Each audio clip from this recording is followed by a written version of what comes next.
Le déjeuner sur l'herbe d'Édouard Manet. Luncheon on the Grass by Édouard Manet.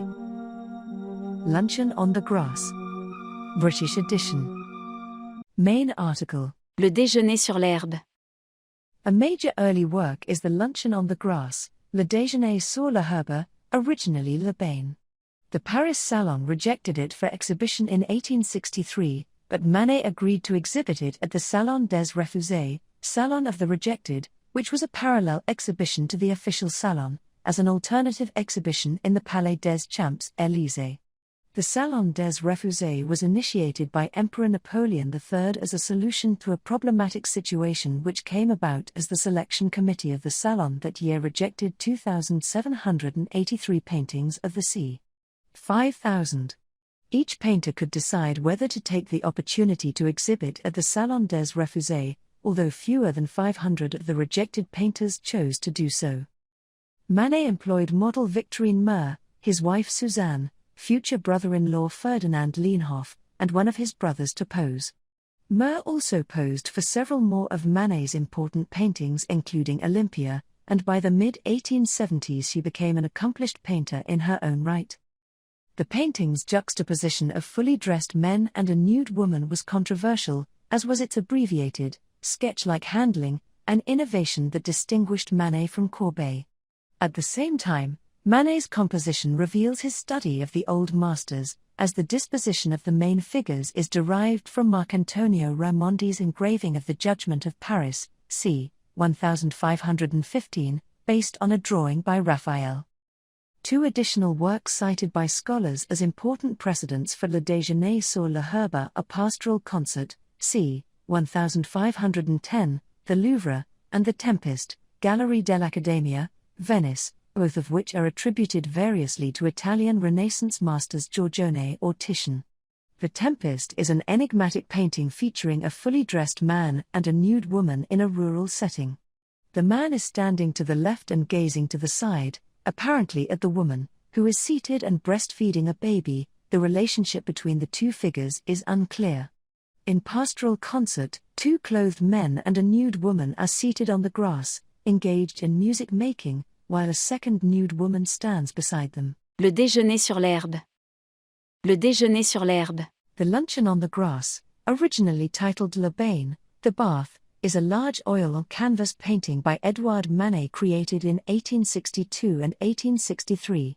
It depicts a female nude and a scantily dressed female bather on a picnic with two fully dressed men in a rural setting. Rejected by the Salon jury of 1863, Manet seized the opportunity to exhibit this and two other paintings in the 1863 Salon des Refusés, where the painting sparked public notoriety and controversy. The work is now in the Musée d'Orsay in Paris. A smaller, earlier version can be seen at the Courtauld Gallery, London. Description and context: the painting features a nude woman casually lunching with two fully dressed men. Her body is starkly lit and she stares directly at the viewer. The two men, dressed as young dandies, sit with her. In front of them, the woman's clothes, a basket of fruit, and a round loaf of bread are displayed, as in a still life. In the background, yet too large in comparison with the figures in the foreground, a lightly clad woman bathes in a stream. The man on the right wears a flat hat with a tassel, a kind normally worn indoors. Despite the mundane subject, Manet deliberately chose a large canvas size, measuring 81.9 times 104.1 in, 208 by 264.5 centimeters, normally reserved for historical, religious and mythological subjects. The style of the painting breaks with the academic traditions of the time. He did not try to hide the brush strokes. The painting even looks unfinished in some parts of the scene. The nude is also starkly different from the smooth, flawless figures of Cobinel or Ingres.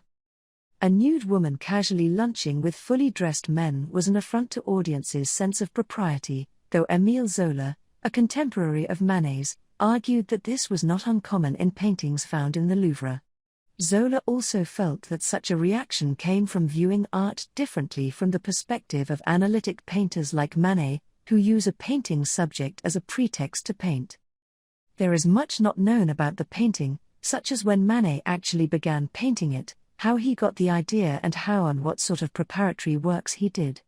Though Manet had claimed this piece was once valued at 25,000 francs in 1871, it remained in his possession until 1878 when Jean-Baptiste Fauré, opera singer and collector, bought it for just 2,600 francs.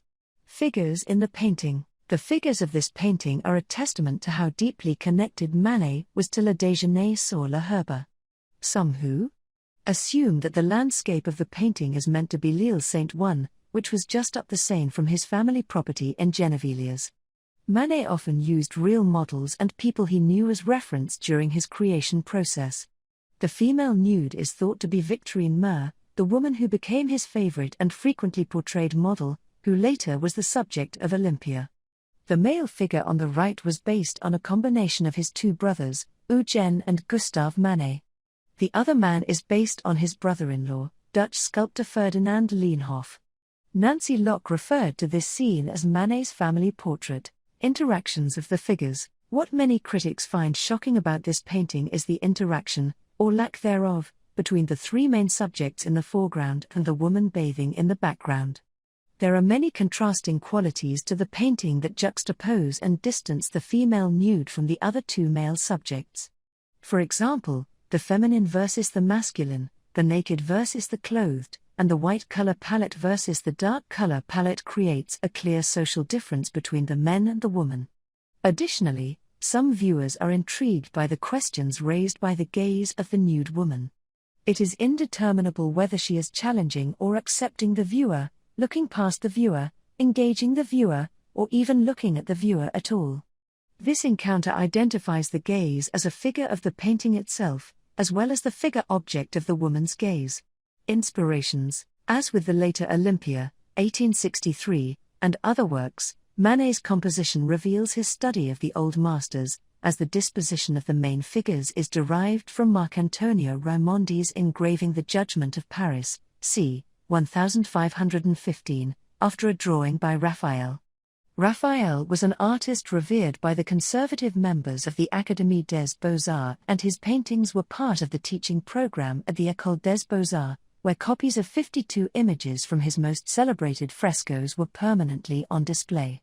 Le Bain, an early title for Le Déjeuner sur la Herbe, was therefore, in many ways, a defiant painting. Manet was cheekily reworking Raphael, turning a mythological scene from one of the most celebrated engravings of the Renaissance into a tableau of somewhat vulgar Parisian holidaymakers. Scholars also cite two works as important precedents for Manet's painting Le Déjeuner sur la Herbe, the Pastoral Concert by Giorgione or possibly Titian, in the Louvre, and Giorgione's The Tempest, both of which are famous Renaissance paintings.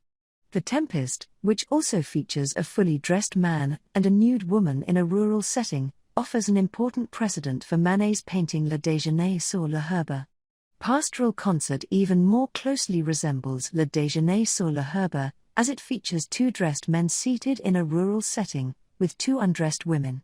Pastoral Concert is in the collection of the Louvre in Paris and is likely, therefore, to have been studied by Manet. According to Antonin Proust, he and Manet had been lounging by the Seine as they spotted a woman bathing in the river. This prompted Manet to say, "I copied Giorgione's women, the women with musicians. It's black, that painting.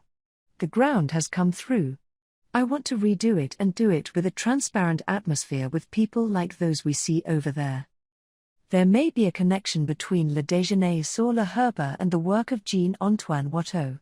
Manet's original title, Le Bain, initially drew the main attention to the woman near the water.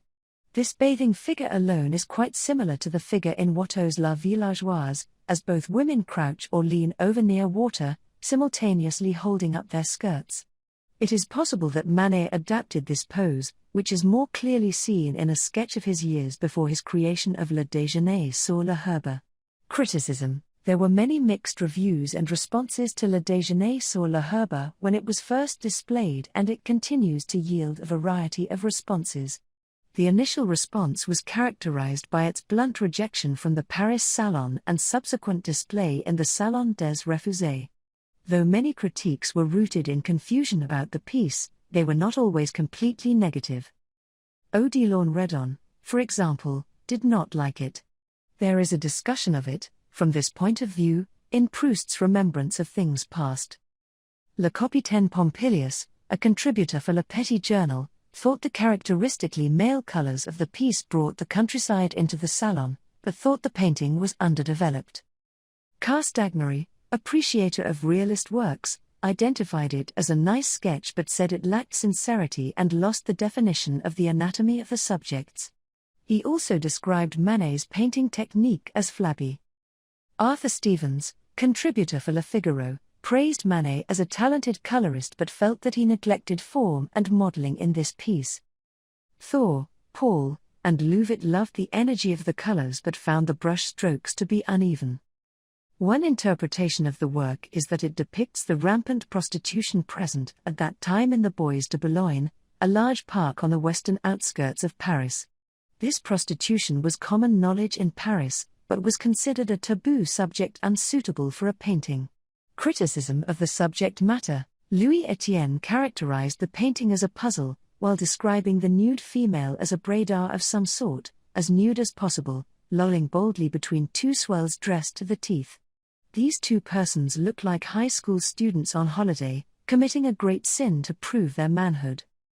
Arthur Stevens could not understand what the painting was saying. Didier de Montchaux found the subject to be fairly scabrous.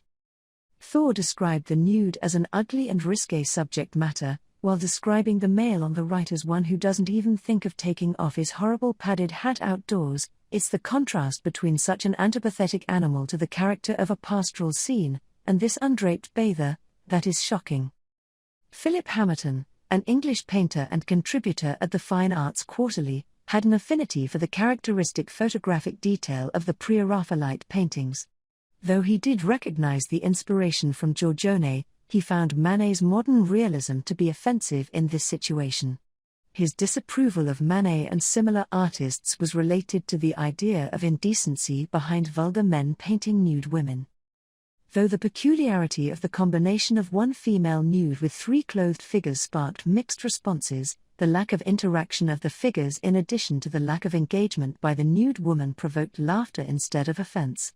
Anne Macaulay claimed that laughter as a response represses the sexual tension and makes the scene rather unthreatening to the viewer in the end. Commentary of Émile Zola. The Luncheon on the Grass is the greatest work of Édouard Manet, one in which he realizes the dream of all painters, to place figures of natural grandeur in a landscape. We know the power with which he vanquished this difficulty. There are some leaves, some tree trunks, and, in the background, a river in which a chemise-wearing woman bathes. In the foreground, two young men are seated across from a second woman who has just exited the water and who dries her naked skin in the open air. This nude woman has scandalized the public, who see only her in the canvas. My God! What indecency, a woman without the slightest covering between two clothed men. That has never been seen. And this belief is a gross error, for in the Louvre there are more than 50 paintings in which are found mixes of persons clothed and nude. But no one goes to the Louvre to be scandalized. The crowd has kept itself moreover from judging the Luncheon on the Grass like a veritable work of art should be judged. They see in it only some people who are having a picnic, finishing bathing, and they believed that the artist had placed an obscene intent in the disposition of the subject, while the artist had simply sought to obtain vibrant oppositions and a straightforward audience. Painters, especially Édouard Manet, who is an analytic painter, do not have this preoccupation with the subject which torments the crowd above all. The subject, for them, is merely a pretext to paint, while for the crowd, the subject alone exists. Thus, assuredly, the nude woman of the Luncheon on the Grass is only there to furnish the artist the occasion to paint a bit of flesh. That which must be seen in the painting is not a luncheon on the grass, it is the entire landscape, with its vigors and its finesses, with its foreground so large, so solid, and its backgrounds of a light delicateness. It is this firm modelled flesh under great spots of light, these tissues supple and strong, and particularly this delicious silhouette of a woman wearing a chemise who makes, in the background, an adorable dapple of white in the milieu of green leaves. It is, in short, this vast ensemble, full of atmosphere, this corner of nature rendered with a simplicity so just, all of this admirable page in which an artist has placed all the particular and rare elements which are in him. Zola presents a fictionalized version of the painting and the controversy surrounding it in his 1886 novel L'Œuvre, the masterpiece. Artwork details, title, Luncheon on the Grass. Le déjeuner sur l'herbe. Artist, Édouard Manet, 1832–1883 Genre, Nude. Depicted people, Victorine Meurre. Eugène Manet. Ferdinand Leenhoff. Date, 1863. Medium, oil on canvas. Dimensions, 208 by 264.5 cm, 81.9 in times 104.1 in collection, Musée d'Orsay. Current location, Level 5, Room 29. Accession number, 904. Place of creation, France. Object history, Etienne Moreau Nelleton. Donation, 1906. Exhibition history. Salon des Refusés, 1863. Exposition universelle of 1900. Inscriptions, signature and date. Bottom right, ed. Manet, 1863. Inspired works. In L'Œuvre, Émile Zola. Media related to Le Déjeuner sur l'herbe by Manet at Wikimedia Commons. Le Déjeuner sur l'herbe, Luncheon on the Grass, Musée d'Orsay, full entry. Impressionism, a centenary exhibition, an exhibition catalogue from the Metropolitan Museum of Art, fully available online as PDF, which contains material on this painting, pages 131 to 134, without the nudity of Le Déjeuner sur l'herbe. Paul Cézanne painted the same theme in his Le Déjeuner sur l'herbe, 1876–1877, Musée de l'Orangerie, Paris.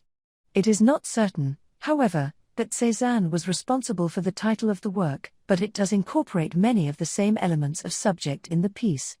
For example, Cézanne's clothed female subject poses similarly to the model of Manet in which her chin rests in her hand. The male figure, meant to resemble the painter himself, mimics the hand gesture of the man furthest right in Manet's piece. The composition of Cézanne's painting also bears resemblance to Bacchanal, between 1627 and 1628, by Nicolas Poussin, whose works in the Louvre were periodically copied by Cézanne. It is possible that Cézanne's Déjeuner represents nothing more than the joyful memories of outings in the countryside around Aix-en-Provence, known especially from the testimony of a childhood friend of the painter, Émile Zola. Manet's painting inspired Picasso as he completed the largest concentration of art prompted by a single work during the 20th century, consisting of 27 paintings, 140 drawings, 3 linogravures and cardboard maquettes for sculpture carried out between 1949 and 1962.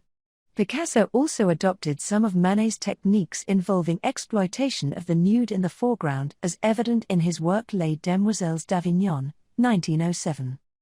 Paul Gauguin may have been inspired by this piece in creating his 1896 work Where Do We Come From? Who Are We? Where Are We Going? As there is a similarity of Manet's depiction of the nude woman and Gauguin's Tahitian woman. Max Ernst painted a parody version of this piece named Le Déjeuner sur l'herbe in 1944. He inverts the painting, replaces the nude woman with a fish, and adds an R to the title for comedic effect. The painting inspired the 1959 film of the same name by Jean Renoir. Alain Jacquet copied in 1964 the composition of Manet in his Déjeuner sur l'herbe, a series of 95 serigraphies portraying the art critic Pierre Ristini and the painter Mario Schifano, one of which was left in the lobby of the Hotel Chelsea in New York City for payment of his room.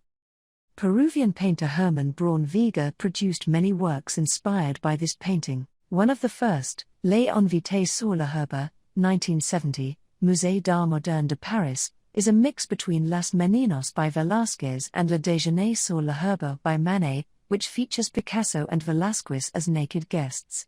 It is a tribute to Picasso, who produced both a series of paintings inspired by Le Déjeuner sur l'herbe and another series inspired by Las Meninas. It also is part of a series called Picasso dans un déjeuner sur l'herbe, described as seriously hilarious by art critic John Cannaday.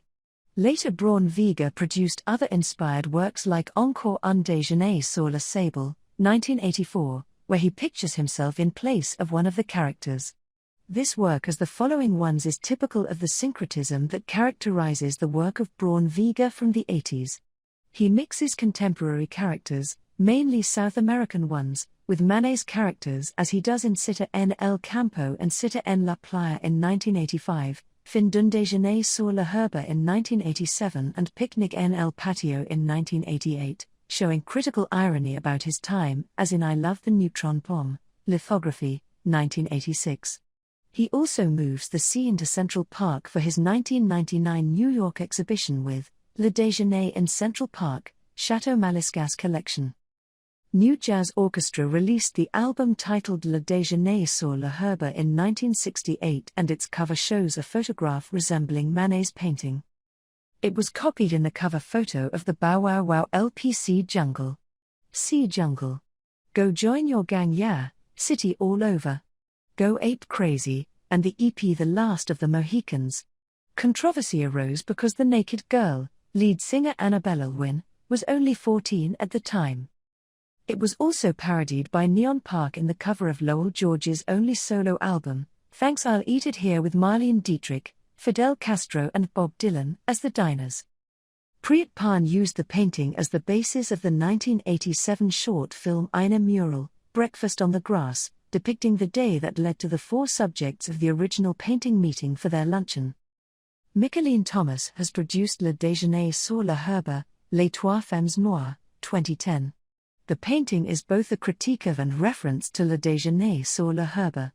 Thomas' piece portrays three bold, black women adorned with rich colors, patterned clothing, and radiant Afro-styled hair. The women's positioning and posing is reminiscent of the subjects of Manet's piece, but the gazes of all three women are fixed on the viewer. Thomas created the painting, her largest piece at the time, in 2010 after being commissioned by the Museum of Modern Art, MoMA, in New York City. Gilbert Shelton parodied it for the cover of Fabulous Furry Freak Brothers comic. References: Media related to Le Déjeuner sur la herba by Manet at Wikimedia Commons. Le Déjeuner sur la herba, Luncheon on the Grass, Musée d'Orsay, full entry. Impressionism, a centenary exhibition, an exhibition catalogue from the Metropolitan Museum of Art, fully available online as PDF, which contains material on this painting, pages 131 to 134.